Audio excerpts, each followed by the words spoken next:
E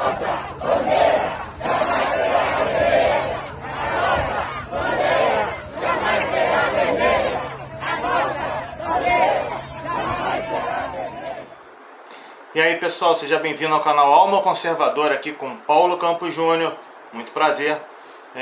Eu espero que você esteja aprendendo, né, com a leitura do livro Chefe. Na realidade, o que eu quero realmente é que você aprenda, é que você entenda, que você conheça a história do mensalão. Aquela história do PT que ficou muito superficial na época, né? Na época do Lula, a gente não tinha a internet, a gente não tinha essas redes sociais tão fortes como a gente tem hoje, né? Hoje a gente tem. Hoje a gente tem a rede social, hoje a gente tem bastante material aí divulgado pela imprensa. O tempo inteiro as informações são online, né? O tempo inteiro informação para lá, informação para cá. A cada 10 minutos, a cada 15 minutos muda toda uma situação dentro de um país. E hoje a gente tem esse acesso às informações, então fica muito mais fácil, né? Se você, mesmo que você ouça eu falando aqui, lendo para você sobre o livro, mesmo que você ouça eu falando sobre alguns personagens aqui do livro, você pode simplesmente pegar o que eu falei aqui, o que eu li para você no livro Chefe. Deixa eu procurar aqui, o Chefe.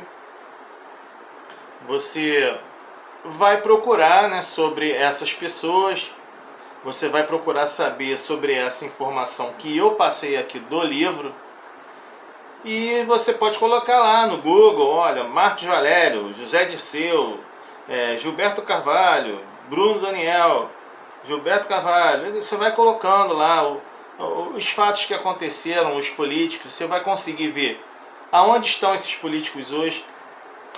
Isso é importante, tá? Eu tenho lido para vocês aqui o livro do Chefe, e normalmente eu coloco a foto dos políticos, né, que foram relacionados lá a qualquer tipo de escândalo, a maleta de dinheiro, ou a envelopes de dinheiro, ou a pagamento de propina. Então eu coloco as fotos dessas pessoas e falo seus nomes. Também falo do partido ao qual elas pertenciam. E você pode pegar esse nome, colocar no Google, e você vai ver coisas interessantes.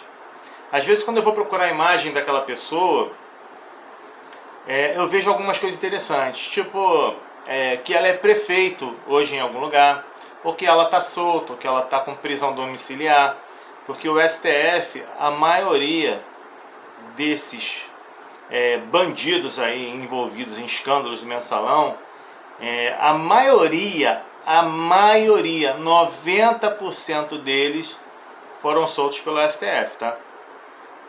Então assim, se você colocar o nomezinho deles lá, você vai ver que o STF libera fulano de tal, STF libera para prisão domiciliar fulano de tal. Ou seja, esses caras não ficam presos, tá?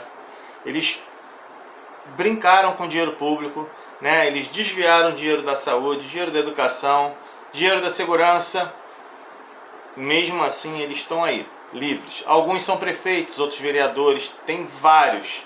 Você pega o nomezinho deles, coloca no Google, pesquisa sobre a vida deles, você vai ver que eles estão como prefeito em algum lugar, ou estão como deputados ainda, ou estão como vereadores. É simples assim, tá? E essas pessoas continuam na vida política, continuam se elegendo, continuam provavelmente roubando a cidade que elas representam. Então, eu lembro que eu parei falando sobre os sanguessugas, né, sobre o escândalo das sanguessugas, e que forneciam ambulâncias a preços sobrevalorizados. Vamos lá. O advogado Eduardo Marrom, né, M-A-H-O-N, Marrom. O advogado Eduardo Marrom comentou o depoimento de Maria da Penha Lino, funcionária do Ministério da Saúde, presa durante a Operação durante a operação. É a sanguessuga, né? Ele citou o trecho em que Maria da Penha Lino se refere ao motorista Fernando Freitas, encarregado de transportar à garagem do Congresso os donos da empresa que negociavam as ambulâncias. Vamos lá, olha o trecho. Na garagem pegavam as malas e colocavam o dinheiro no paletó, nas meias e nas cuecas. Dinheiro na cueca era uma prática bem interessante, né, na época. Passavam pelo detector de metal da chapelaria, não dava nada. Subiam à câmara, iam de gabinete em gabinete fazendo os acordos. Acabava o dinheiro, voltavam para o carro e pegavam mais. Na cara dura, na cueca, na meia. Caçado por corrupção, o ex-ministro José Dirceu resolveu desabafar a revista Piauí. Pessoal, a revista Piauí. Talvez você já tenha visto essa revista nas bancas de jornais. É uma revista totalmente esquerdista, tá? Ela é inteiramente de esquerda. Tudo que você vê na revista Piauí, na capa da revista Piauí, provavelmente é mentira, tá? Ou é alguma manipulação de alguma notícia para poder ou supervalorizar alguma pauta esquerdista ou desmerecer alguma pauta de direita, tá? Vamos lá, Piauí, cadê? Já corria o ano de 2008. José Dirceu mencionou o episódio da construção da sede do PT em Porto Alegre, em 2001. Sabia do que estava falando. Na época, José Dirceu era o presidente do partido e Delúbio Soares, o tesoureiro. De acordo com José Dirceu, a obra em Porto Alegre foi feita só com o dinheiro de Caixa 2. Ele acrescentou: era com mala de dinheiro. O ex-presidente do PT chamou de esse pessoal as lideranças gaúchas do partido. Chegava para Delúbio e falava: Delúbio, eu preciso de 1 milhão. Como é que alguém vai arrumar esse dinheiro assim de uma hora para outra? José Dirceu explicou: o pobre do Delúbio tinha de ir aos empresários conseguir doações. Aí estoura o mensalão e esse pessoal vem dizer que o Delúbio era o homem da mala. O que não dizem é que a mala era para eles. Em outro trecho da entrevista, Dirceu atacou a ex-senadora Heloísa Helena, do PSOL de Alagoas. Expulsa do PT, ela passou a denunciar condutas inadequadas de parte das lideranças do partido. O ataque de José Dirceu. Ela votou contra a cassação do Luiz Estevão, votou mesmo, e por motivos impublicáveis. Heloísa Helena reagiu, chamando José Serra, ó, estou falando José Serra, desculpa, tá, pessoal? É que surgiu recentemente um escândalo aí com José Serra, e eu fui falar do José Dirceu, e acabei falando do José Serra, tá? A gente está em 23 de julho de 2020, 23 de julho de 2020, e o José Serra aí teve a Polícia Federal na sua casa, mas a Polícia Federal foi impedida pelo STF de verificar lá, de fazer a operação na casa do José Serra. Estou só registrando isso aqui para futuramente a gente lembrar que aconteceu isso. E lembrar também o que eu falei no início do vídeo, tá? Que o STF já liberou praticamente 99% desse pessoal todo aqui que estava envolvido na corrupção no mensalão. Pode colocar o nome aí, você vai ver que o STF declarou liberdade provisória, declarou liberdade em casa, prisão domiciliar, essas coisas. O STF é uma festa para esses caras. Então vamos lá. Ela votou contra a cassação do Luiz Estevão. Votou mesmo, por motivos impublicáveis. Eu tinha falado sobre isso. Heloísa Helena reagiu chamando José Dirceu de ladrão dos cofres públicos e de andar passeando pelo Brasil e gastando todo o dinheiro que ele roubou do povo. Esse é o José Dirceu, tá? Se durante toda a carreira dele, de homem público, medíocre e ladrão, ele cometeu inúmeros atos que certamente não podem ser publicados, eu, como mulher trabalhadora, Nunca fui capaz de nenhum ato impublicável. Isso foram palavras de Luiz Heleno, do PSOL. Em 2009, a Polícia Federal desencadeou a Operação Boi Barrica e indiciou Fernando Sarney, filho do presidente do Senado, José Sarney, do PMDB do Amapá, um dos maiores aliados de Lula. Fernando Sarney foi acusado de montar um esquema para desviar dinheiro público usando a Valec, empresa estatal encarregada de construir a ferrovia Norte-Sul. A relação de Fernando Sarney com a Valec se dava por intermédio do diretor de engenharia da estatal, Ulisses Assad. Uma parte da obra, no valor de 45 milhões, teria sido entregue à Lupama. Conforme as investigações, a Lupama era uma empresa de fachada ligada ao grupo de Fernando Sarney para desviar dinheiro da ferrovia. Para pagar pelos serviços de Ulisses Assad, Fernando Sarney teria mandado propina por meio de seu motorista. Uma mala de dinheiro seguiu de Brasília para São Paulo. Os federais estavam na cola, mas não contaram com o zelador do prédio da família Sarney na capital paulista.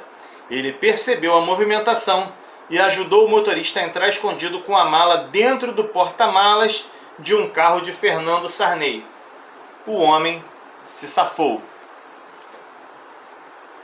Pessoal, eu vou parar por aqui. Hoje novamente vai ser rápido, tá? Porque a gente já vai entrar em outro assunto, ó. Lula, o chefe, tá? A gente vai entrar nesse capítulo aqui do Lula, o chefe, e é um assunto diferente, né? Vai ser aqui mais ou menos umas 5, 6, 7, 8, 9, 10, 11, 12, 13, 14, 15 páginas falando sobre Lula, o chefe, que a gente vai conversar sobre isso no próximo vídeo, ok? Então vamos falar um pouquinho aqui sobre o que eu comentei hoje, né? O escândalo dos sanguessugas, né? A gente sabe que existiam muitos políticos envolvidos na máfia dos sanguessugas, que em várias cidades, pelo menos aqui no Rio de Janeiro, a gente teve políticos envolvidos nessa questão da sanguessuga, né? Nas ambulâncias superfaturadas, né? Aqui a gente teve um candidato a governador que foi acusado também de receber ambulâncias superfaturadas, que foi o Luiz Antônio Pezão. Ele tem essa acusação aí no currículo dele. Ele concorreu a governador, foi para o segundo turno contra o Marcelo Crivella, que hoje é prefeito do Rio, e ele ganhou, mesmo, prestem bastante atenção, ele era o vice do Cabral e ele já tinha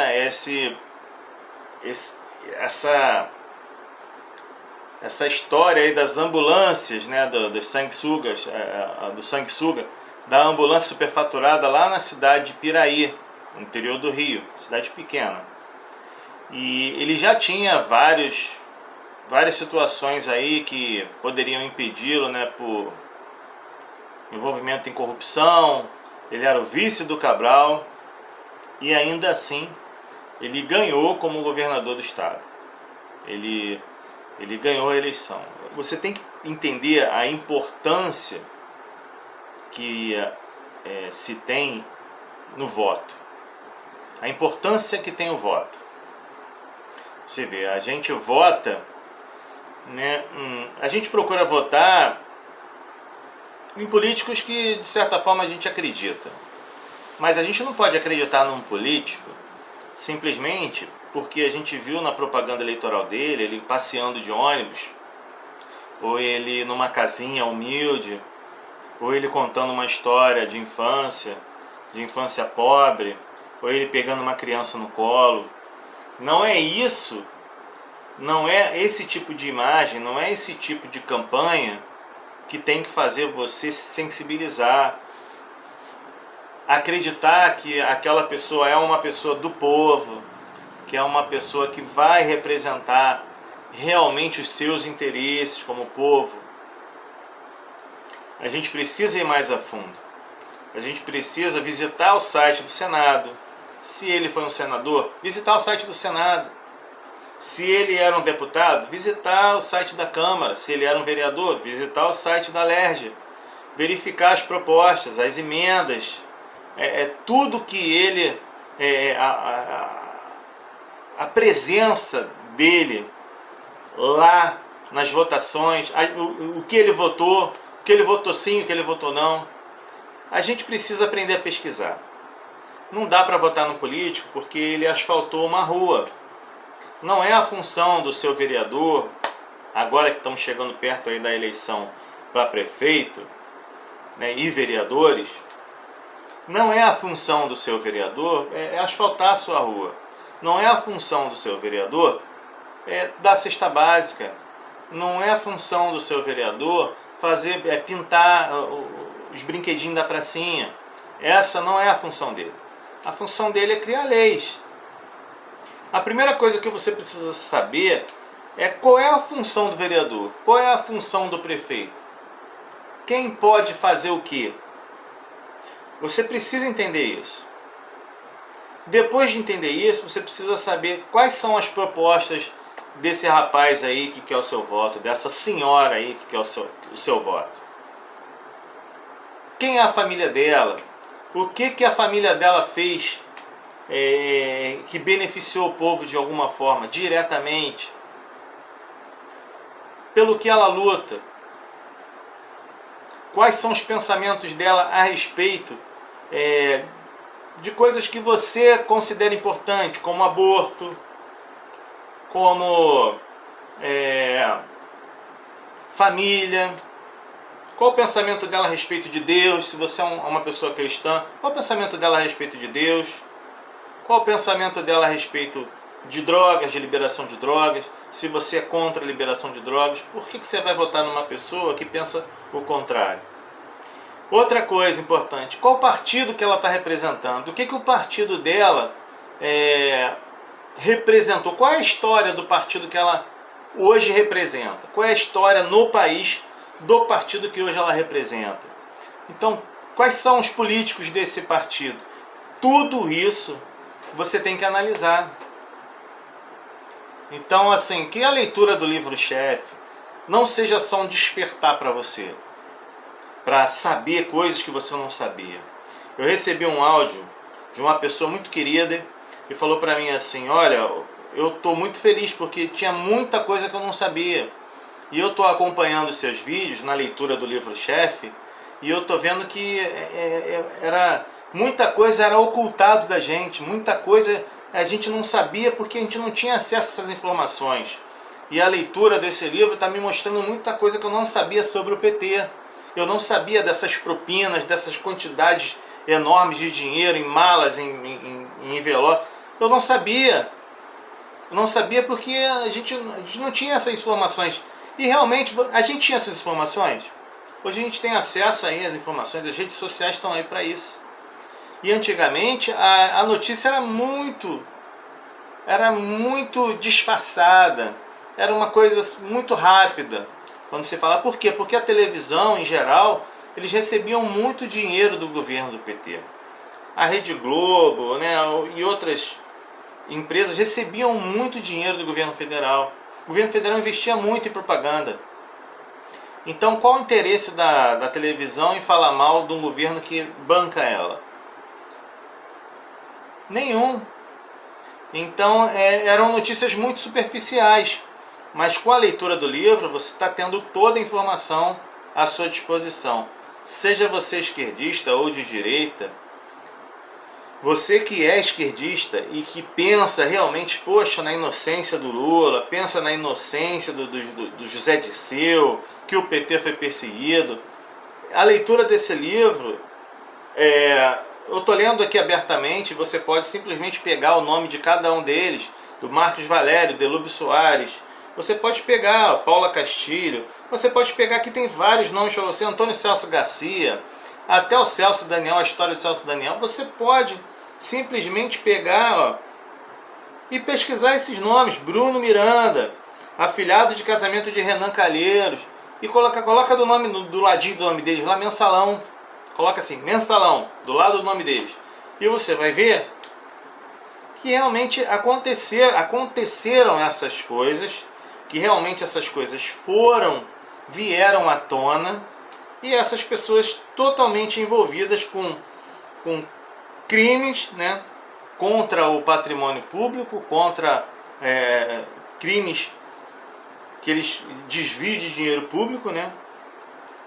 E hoje eles estão livres aí, muitos deles são prefeitos, vereadores, deputados. Por quê? Porque a gente continua votando neles. Então é importante que você considere isso que eu estou falando e comece a pesquisar. O prefeito, que partido ele é? Com quem ele andava? O que ele defendia e não defende mais? Tudo isso você precisa saber. Porque a visão do candidato que você acha que você acredita que seja uma, pode mudar dependendo do partido ao qual ele se filiar, tá bom? Então ele vai buscar o interesse dos partidos ali e você tem que tomar muito cuidado com os candidatos à prefeitura que estão vindo aí. Um carinha de bonzinho, gente que vai falar que fez muito, mas é ligado a um partido corrupto. Cuidado, não vote. Não você vai levar gato por lebre. Pessoal, um grande abraço, uma boa noite, fiquem com Deus, até o próximo vídeo, tá? Compartilhem o máximo que vocês puderem, quanto mais gente souber dessa leitura desse livro, é muito importante que vocês entendam o que aconteceu na época do Mensalão, os 402 dias lá de Mensalão, tudo que aconteceu, toda a corrupção que envolveu o governo, para que vocês parem de acreditar nessas falácias, nessas narrativas, nessas conversinhas fiadas de que o Lula é um preso político, ele não era corrupto, que ele era bonzinho. Tá bom, pessoal? Um grande abraço, fiquem com Deus. Até o próximo vídeo.